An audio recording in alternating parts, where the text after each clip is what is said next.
नमस्कार मंडळी. ठरलं तर मग या मालिकेचा जबरदस्त प्रोमो आता समोर आलाय.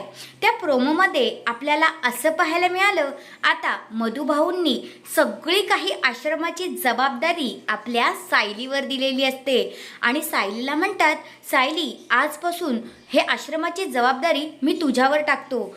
आणि मग आता सायलीला तर खूपच भरून येतं. मग अर्जुन तिला डोळ्यांनीच इशारा करतो घे म्हणून. आणि मग आता सायली जी आहे ती मधुभाऊंना सांगते की मधुभाऊ, तुम्ही जसं ह्या मुलांना प्रेम दिलत, माया दिलीत, वात्सल्य दिलत, तसंच मी सुद्धा करीन आणि त्यांचा आधार बनेन. मी कधीच काहीच चुकीचं करणार नाही, असं आता सायली इकडे मधुभाऊंना वचन देते. दुसऱ्या बाजूला आता प्रिया कांड करायचं काही सोडतच नाही. जेलमध्ये बसून सुद्धा आता ती इकडे सायली विरोधात सगळे काही कांड करायचा विचारच करत असते. म्हणते की सायली, तुझं खूप प्रेम आहे ना त्या आश्रमावर, बघ आता मी काय करते ते. आता इकडे प्रिया काय करणार हे पाहणं रंजक ठरणार आहे. तर हा आहे तो जबरदस्त असा प्रोमो. तुम्हाला कसा वाटला ते कमेंट करून नक्कीच सांगा. धन्यवाद.